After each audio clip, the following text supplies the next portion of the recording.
Hi everyone, and welcome to another episode of Grassroots Racer. With a lot of racing now underway for 2023, it's great to see so many categories are back on track. And as you guys know, I love speaking to all sorts of people involved in motorsport. So make sure you check out my last couple of guests, Greg Rust and an engine builder, Brad Nankervis, by subscribing to Flipman Motorsport on YouTube, Spotify, and even if you go back on Facebook, they'll still be on there. But it's also great to hear from drivers who actually drive their cars. So that's where we get on to tonight's guest, who, he's done racing in the past, and this year he's planning on racing in one of my favorite categories, the Aussie Racing Car Series. And he's also done a bit of karting, raced Pulsars, and also campaigned in the Toyota 86 series. So to find out more about his motorsport journey, I welcome Michael Sherwell to the show. How are you tonight, Michael? Good, mate. Good. Michael Sherwell, not Sherwell. Oh, sorry. Karting, yeah, I did buy a go-kart. I've driven it 3 times, so that's my karting experience. I actually got into motorsport at the age of 40 after sponsoring Toyota 86, which is just there. Yeah. A mate of mine owned it. I was a sponsor on the front of the car at the Newcastle 500 2 years in a row and just got captivated, by the excitement and ended up buying it after the event a month later. And so that started my journey. Don't really have a background in motorsport, so had to learn things pretty fast. I engaged the help of Tim Brook as my driver coach. So I didn't have any bad habits that I had to unlearn. So he got me pretty green, even at an old age, and got me up to speed pretty quick. And then, drove a Pulsar a couple of rounds just to get more door-to-door racing and to get my license to enter the 86 category. And once that, I realised there's a lot more involved in motorsport than I realised. So I had a lot more to learn in a short time. So done 2 years in the 86s. It's been a lot of fun. I really like the camaraderie of the category. It's really well organised, and most of the guys in the category are great guys. It's good to get away and do something different from running a business and being a family man. So the opportunity to drive the Aussie car come up because the 86s aren't racing at Newcastle this year. And with the help of some sponsors, EVC, All Class Windscreens and Access Works, and my business, Nova Air and Electrical, we all purchased the car together so we can get on the grid. So realising a dream of my own streets that I grew up walking around, surfing at Newcastle Beach, it's going to be mega. Can't wait. Yeah. Obviously, it's going to be a lot of expectation coming in, Aussie racing cars on national TV. Have you done any preparation to get ready for this huge event? I've got a sim that's just on the other side of the wall here, and there's actually another racer, Sean Martin, it's going to be his debut in Aussie cars as well. He actually built the track, so I don't know how many hundreds of thousands of hours he spent building that track, but it's a lot of guys use now, and on an Automobilista and a set of Corsa. Yeah. So got the hang of the track. As far as preparation goes, I've had 3 test days in the Aussie car, so not super kind of prepared, but with a short time frame, we only got it last month, and we've had to learn in conjunction with my engineer Loz. We've had to learn a lot really quickly. So, but yeah, I'm feeling pretty good about it, mate. I've got some pace and got a handle on how to drive the thing. So still got a lot to learn, but yeah. Automobilista is a good simulation. Do you think the Aussie racing cars on there are similar at all, or not really? I took a bit of mucking around on the settings to get it to feel realistic. I didn't want to turn it at the start. We had to change the settings, and Sean Martin helped. He popped over to my workshop, and we spent a couple of hours on a Saturday actually, just tweaking it. Ollie at SMSP's got a set up there. He's got a really good Aussie car. I've done a couple of sessions on that, and it's pretty. But nothing's like driving the real thing. I mean, any sim, you don't have that. You don't have any the G forces and what you're doing. So, but it's a good second step. Yeah, definitely. And when you went into Toyota 86, what attracted you to the category? I guess the first thing was the cost of it. It's pretty entry level. Like the entry level to get into racing with the 86s is very good. The other thing was they have a pass truck similar to the Aussie cars. So if you've been it, you pretty much guaranteed you're going to get back on track. The Bates guys there have got everything they need. Got good support. The category as a whole has mentors that come and drive. So ex-supercar drivers and guys come in and they'll look at your data, look at your footage, and give you some guidance. So from coming from no motorsport background into this category, it really feels like you're getting your hand held and they're walking you on the right path. Plus, a little bit easier to raise budget to go racing because you know you're going to be on the main stage with the supercar. So the coolness factor of going racing at a supercar event, from just my first year doing some state level stuff, you can't beat that, man. It's and the car's really well balanced. Like they're a fun car to drive, a little bit underpowered, but it teaches you to maximize your roll speed, maximize everything. So you make a mistake in the 86s, you're losing 3, 4, 5 positions. So it makes you perfect your racecraft. So that was another really, really important thing for me. If I was going to learn how to drive a race car, I want something that's going to actually teach me all of the little traits that I need so I can drive these things properly. Yeah, and definitely one thing that would have been good about having the mentors there, because I think Garth Tander and Steve Richards are 2 examples who have done it. Tony D'Alberto maybe as well. Trying to get out the old scrapbook here and think.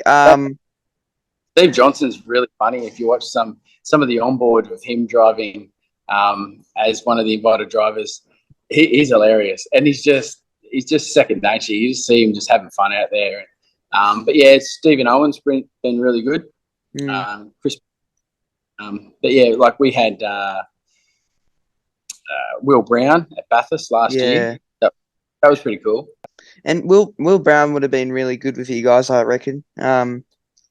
So, but you get to watch. Didn't want to lose. It was good watching him having to put in a lot of effort. So yeah, but it would have been good because you would have looked at their data, they would have looked at yours, and it's good to get advice from someone else who's also a driver. Having another set of eyes look and go, well, maybe you could go a bit wider here, brake here, little things like that. They all, help you move forward. But when you raced in the 86s, did you run with any teams or did you run as a privateer? So I set up my own motorsport team, Sherwell Motorsport, as a company, and I've got a decent amount of business to business relationships, and I was able to get them to come on the journey with me, plant the seed and pull on their heartstrings and say, this is something I want to do. Do you want to come along for the journey? So the first year, bought the car, a lot of my budget went into it. But as far as a privateer goes, I guess yes, because we're running the motorsport team ourselves. So there's I had help from my mate Josh, who works at Nova. Then when I got Laurie on board, and his first event was Bathurst 1000, and he's like, "This is like yeah, man, we're racing at a national level. So put your big boy pants on and let's go."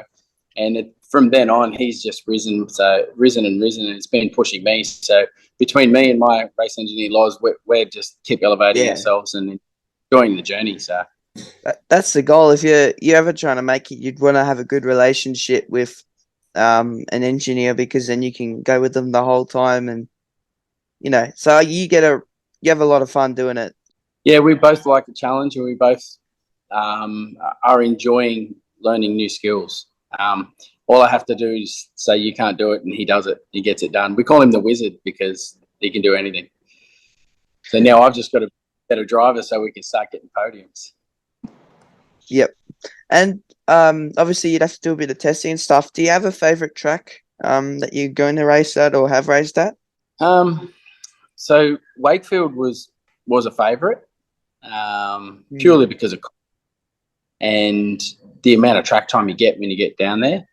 And it's a good track to test at, as far as you can make a change, come in, get back out there and do laps, and and then get back in and look over the data. But at the moment, with the way tracks are in New South Wales, City Motorsport Park is probably our only option. Yeah. So it's our best option. I do enjoy that track though. High speed, flowing. Still got a few technical spots on the track. So I guess we've done a couple of days at Luddenham, which is a bouncy short track. But if you're trying to get on track, then you're doing the best you can to get on any.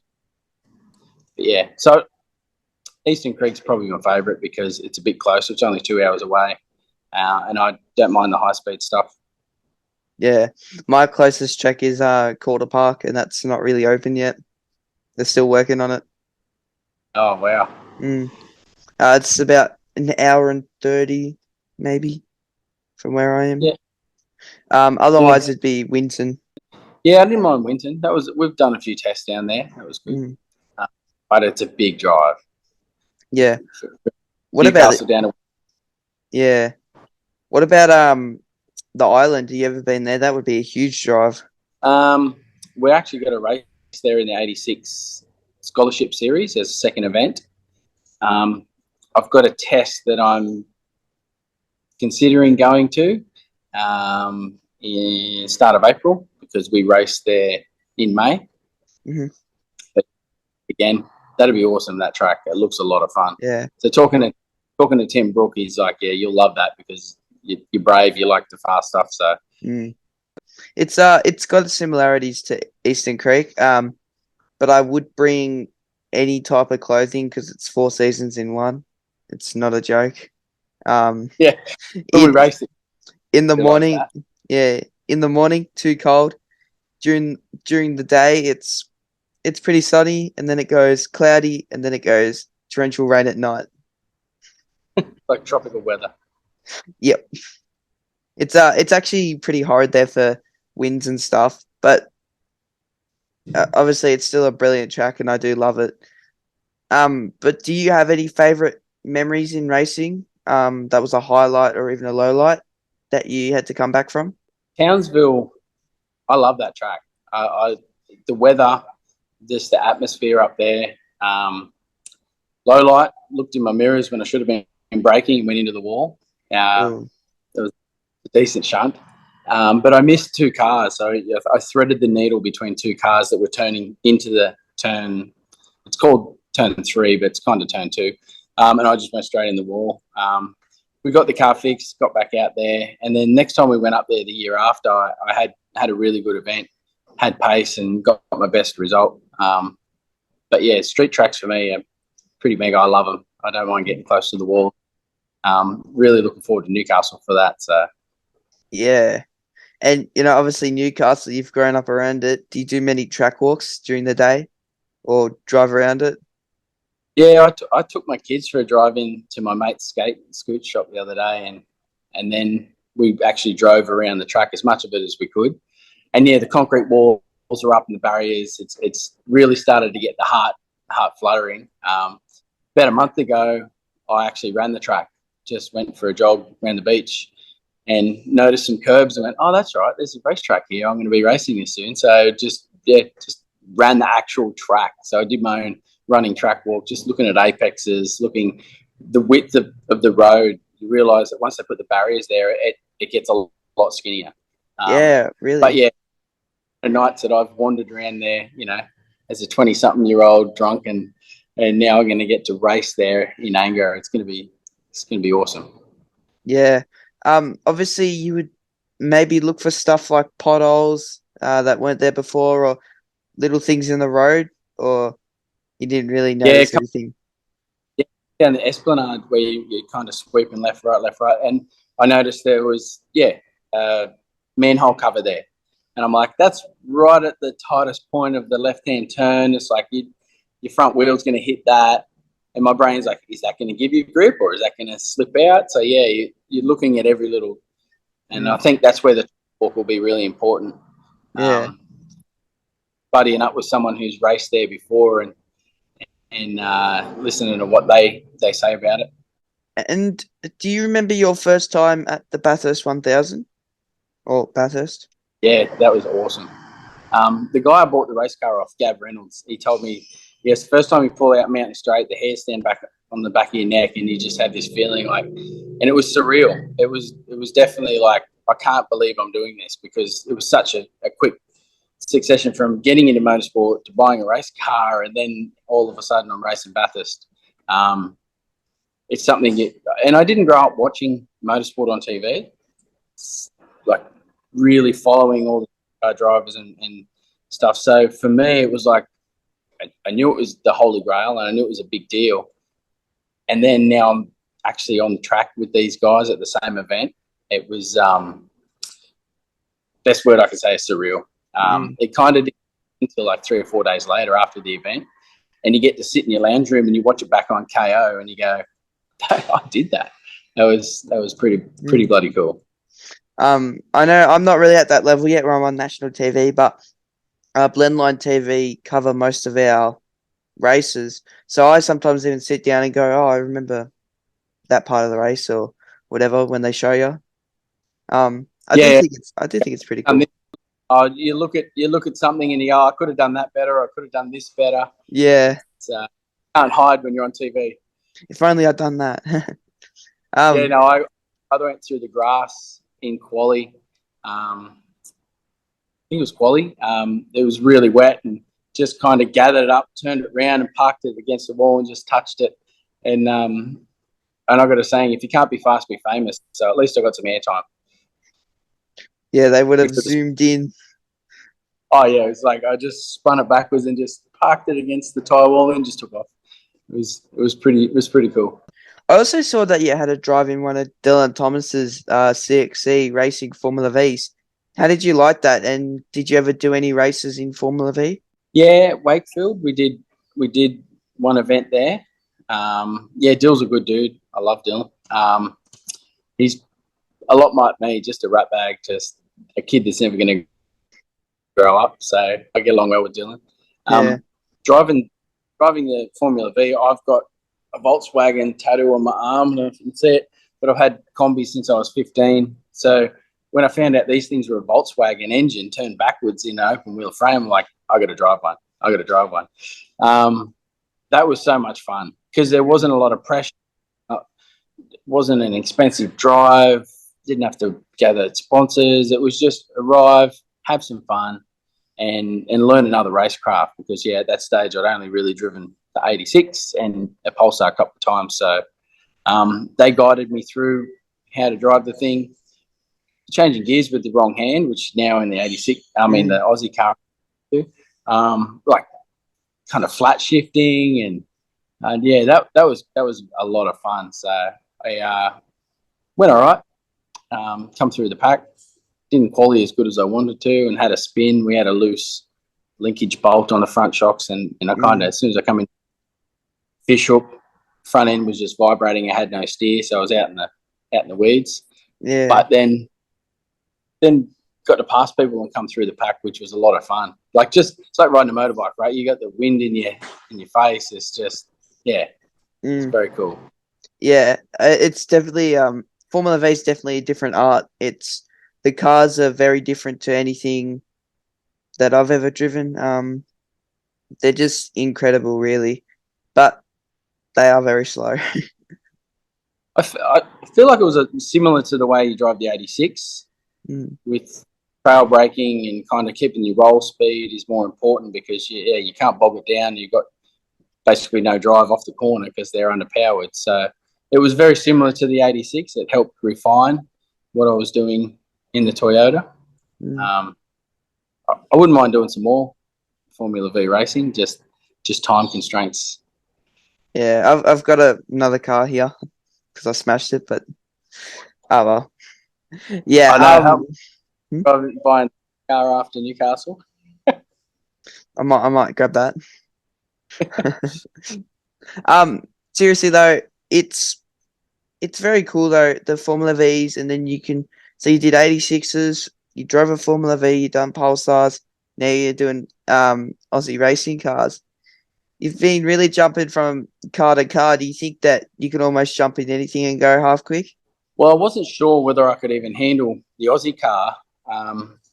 After our first proper test Lockie Ward come along, Oh do yeah. some driver coaching. I guess I'm pretty comfortable, even though I don't have a background in motorsport or karting or all these things. I have jumped in different cars, and it seems to come to me pretty quick.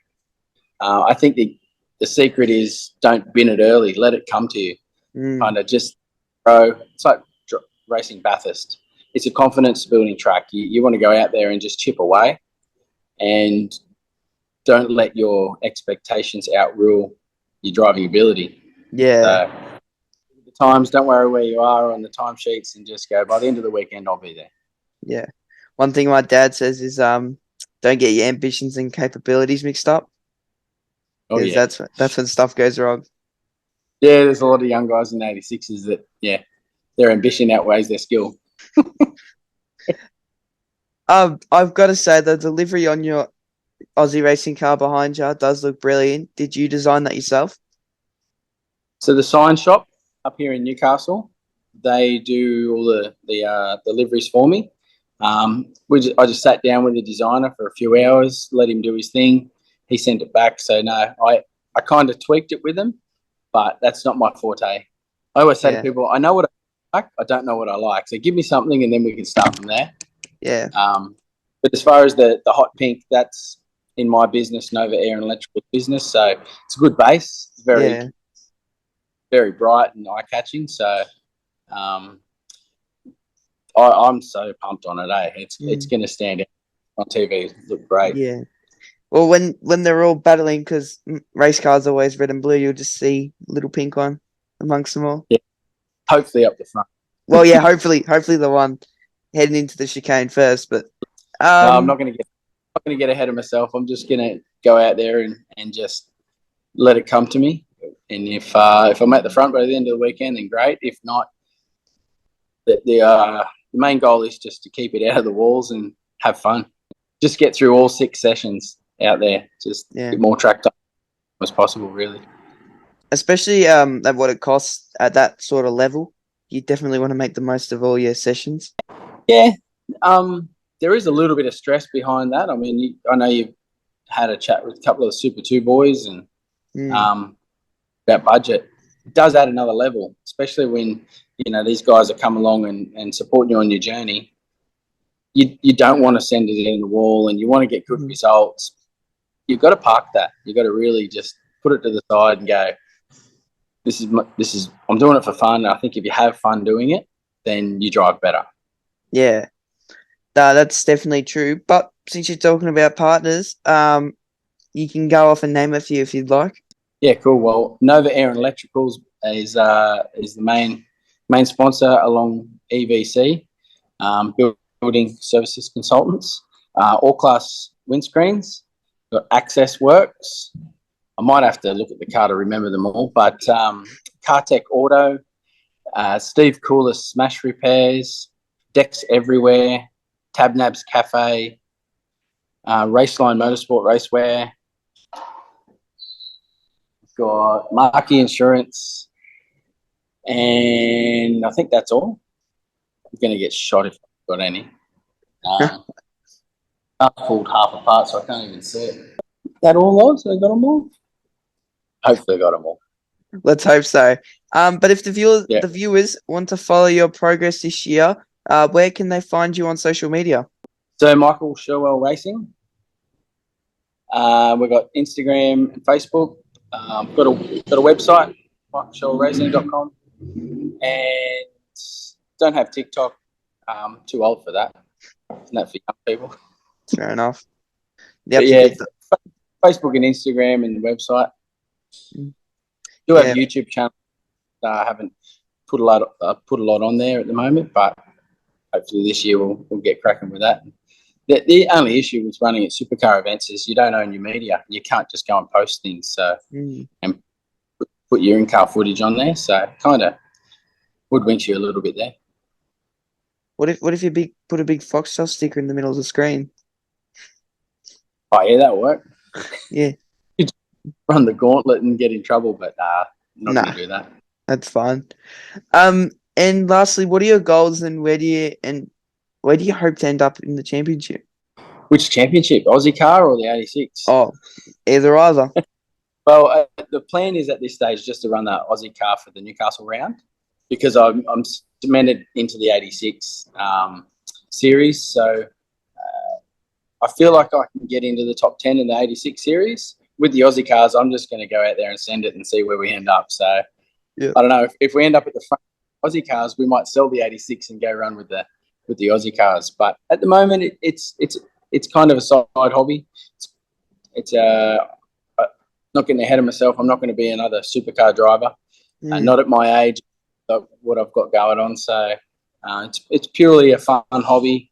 I'm very competitive though, so but it is only my third year driving a car. So being able to run in a national category with go-kart state and national champions and battling with those guys, that's a lot of fun.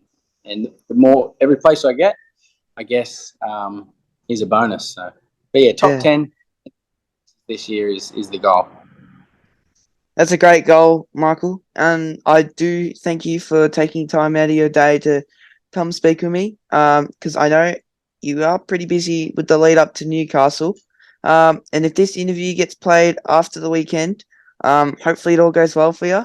And thanks to everyone who supports the show. I really appreciate all the comments from those of you who showed support and keep tuning in every week.